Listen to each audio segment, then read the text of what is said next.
Imagine waking up one day with a smile already etched on your face, not because you feel joy rising from within, but because you know the world expects it. You step into your day rehearsing lines you've spoken 1,000 times before. I'm good. Everything's fine. No worries. Each word is delivered with the precision of an actor who has perfected their role. Yet beneath this polished performance lies a storm, unspoken and unseen. The mask fits so tightly that you begin to wonder whether the face beneath still exists at all. Why do we live this way? Why do we bury our true emotions beneath carefully constructed facades of cheerfulness? Is happiness so sacred that we dare not admit when it deserts us? Or is unhappiness so shameful that we hide it as though it were a crime? The paradox is cruel. The more society demands happiness, the less authentic it becomes. You may scroll through glowing snapshots of lives that seem brighter than your own, each smile a subtle reminder that you should be happy too. The irony is sharp, everyone pretending for everyone else, all of us complicit in sustaining an illusion that no one truly believes. But here's the question that digs beneath the skin. If everyone is pretending to be happy, then what does happiness even mean anymore? Is it still a genuine state of being, or has it been reduced to a performance, a currency we trade for acceptance, validation, and belonging? Imagine for a moment that you stop pretending. You admit to the world, and to yourself, that you are not okay. The silence after your confession stretches unbearably long. Some people avert their eyes, uncomfortable. Others rush to change the subject. Suddenly, you are marked, not as brave or authentic, but as fragile, perhaps even broken. The fear of this moment is what keeps countless souls locked in silence, draped in counterfeit smiles. Yet this fear reveals something deeper. Perhaps it isn't happiness that people crave most, but acceptance.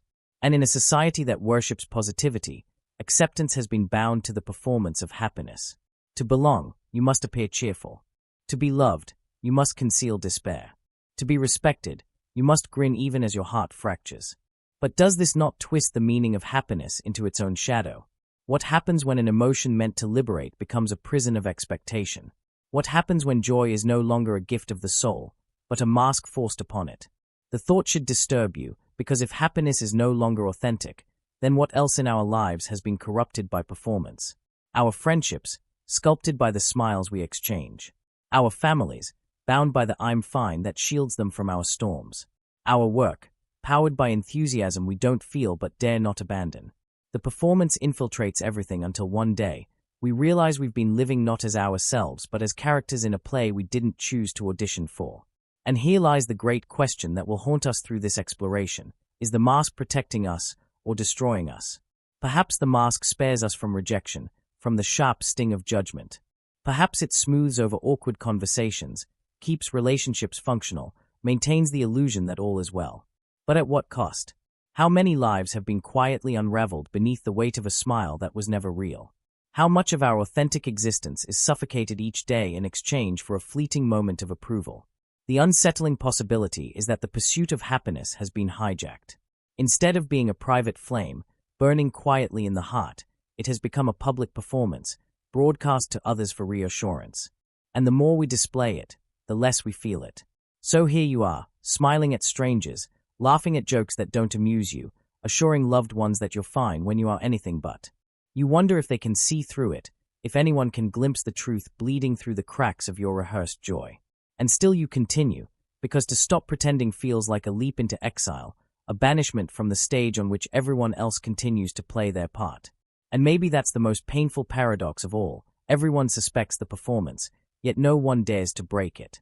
We are a society of actors, trapped in a play where happiness is the only acceptable role.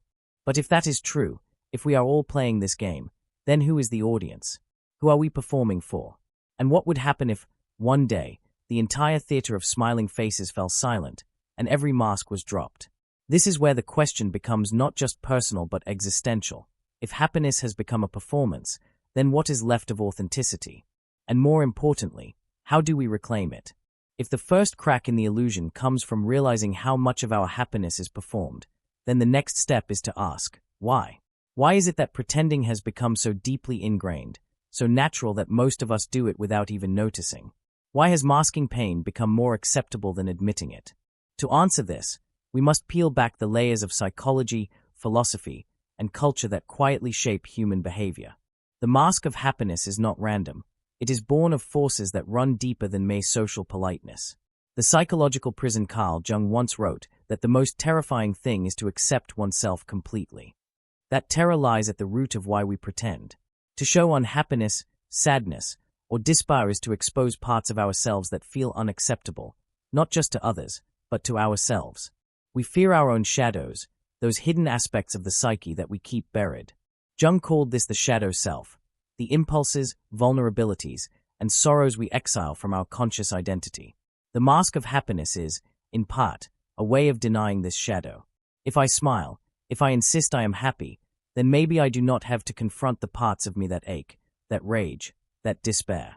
Pretending becomes not just a performance for others but also a form of self-deception, a desperate attempt to avoid looking too closely at our inner fractures. Yet self-deception is never harmless. The more we suppress our authentic emotions, the more power they gain in the unconscious, surfacing in anxiety, depression, and existential emptiness. What we refuse to feel openly, we end up carrying secretly until it bleeds into every corner of our lives. The philosophical roots of pretending Nietzsche warned us of the tyranny of social morality, the way society molds individuals into shapes that serve its stability, not their authenticity. He argued that most people live as part of the herd, following norms without questioning them. In such a herd, unhappiness becomes dangerous because it disrupts the illusion of order.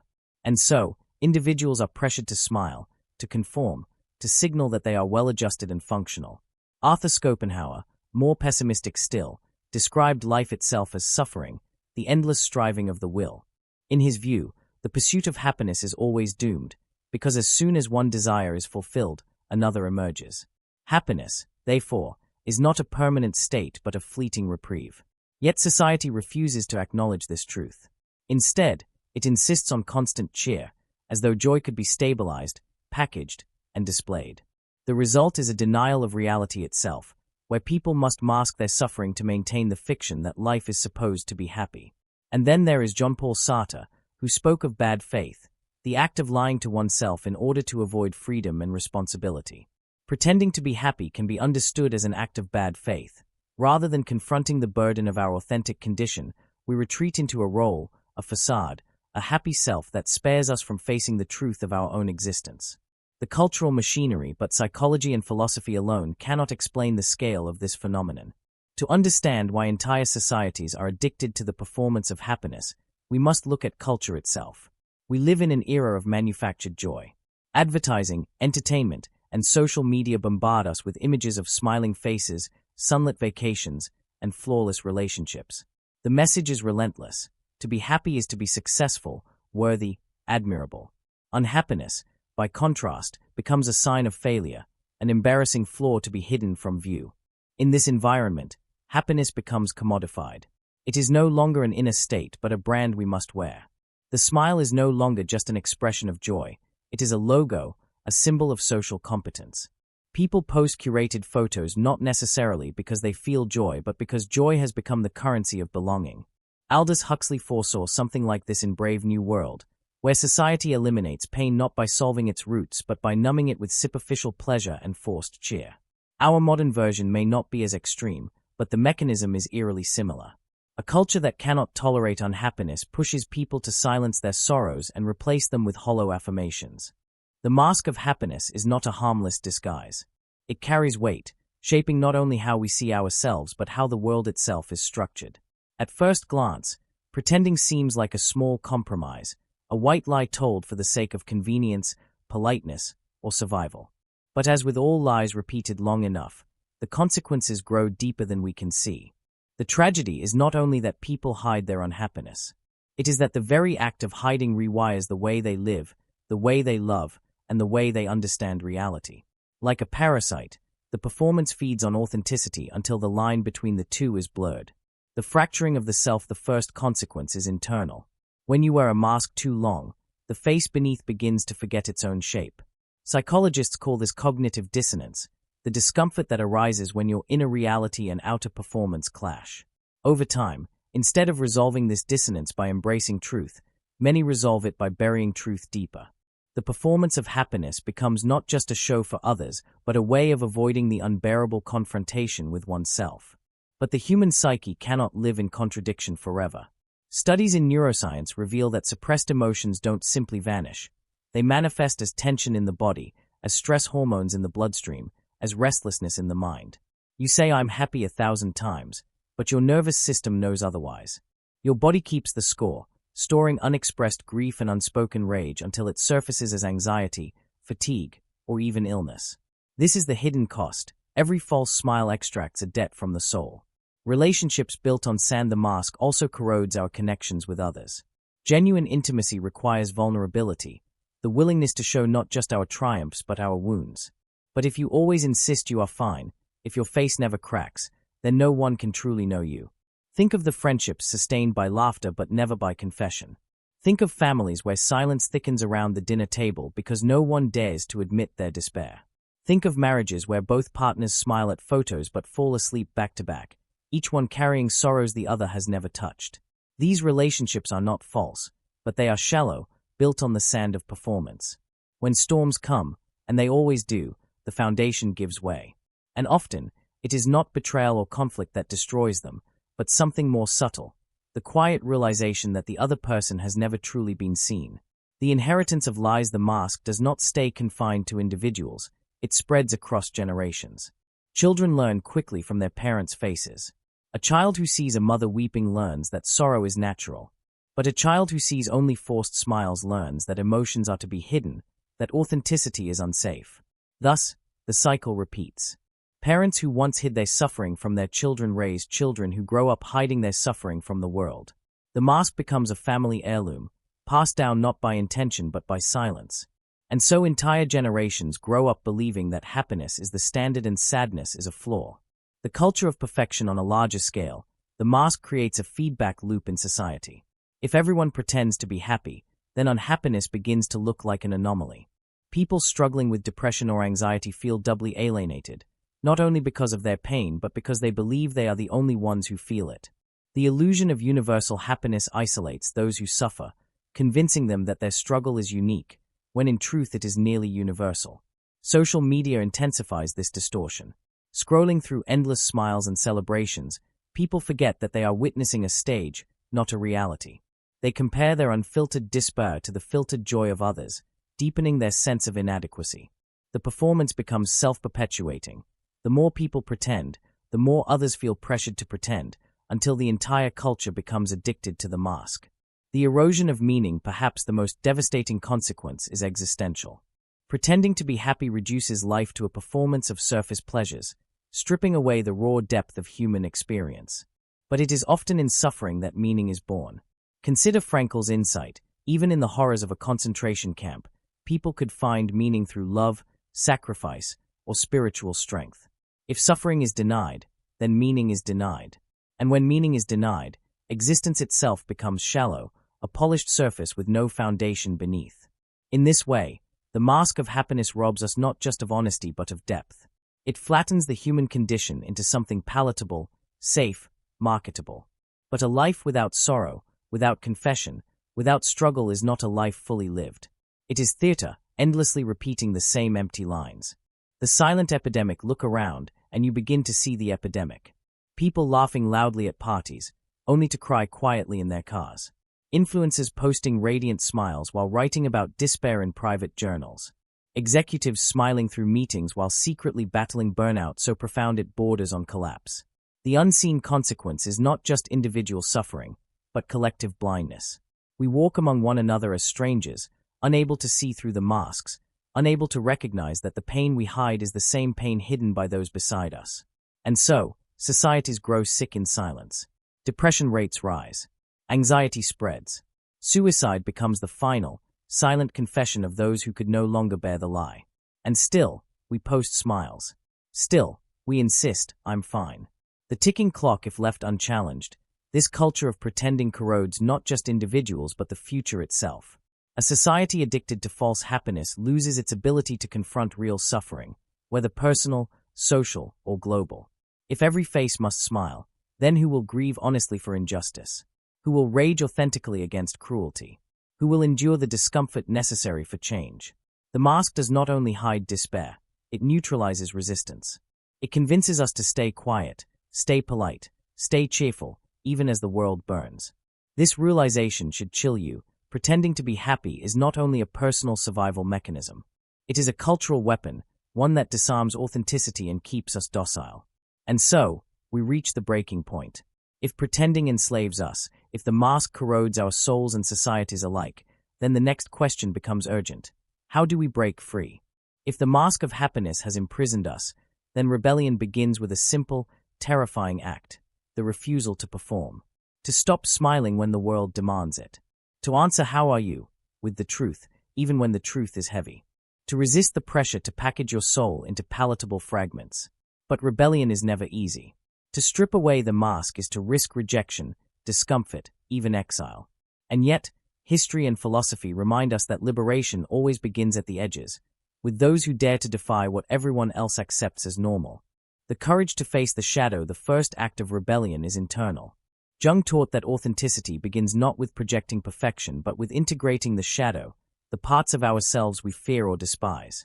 To break free, you must be willing to stand in the mirror of your own darkness and say, "This, too, is me."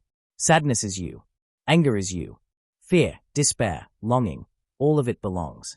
When you stop exiling these emotions, they lose their poison. They no longer need to erupt in secrecy because they are given space to exist in the open.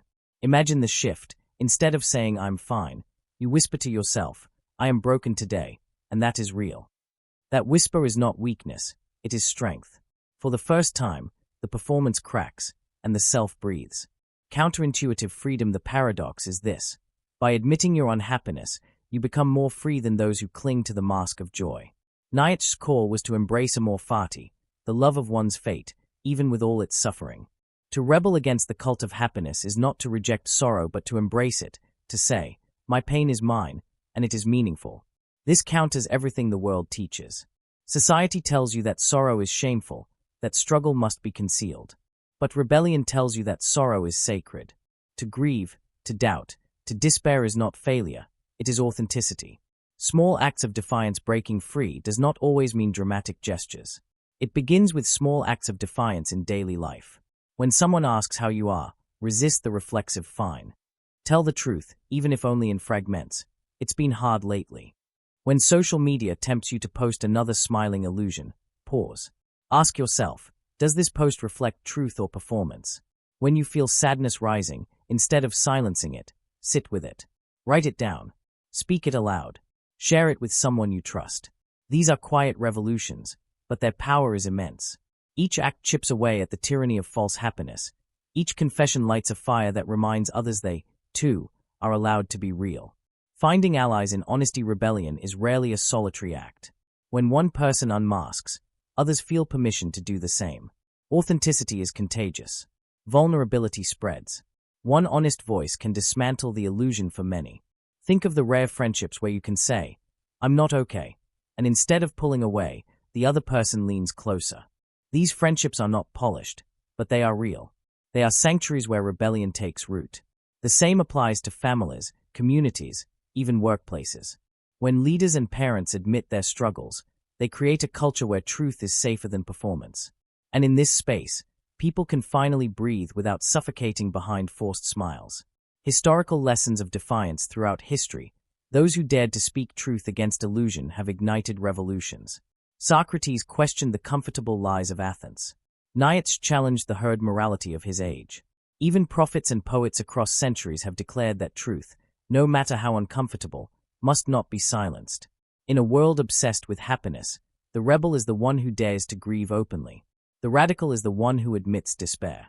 The revolutionary is the one who insists, life is not only about joy, it is about truth. Imagine the stage collapsing.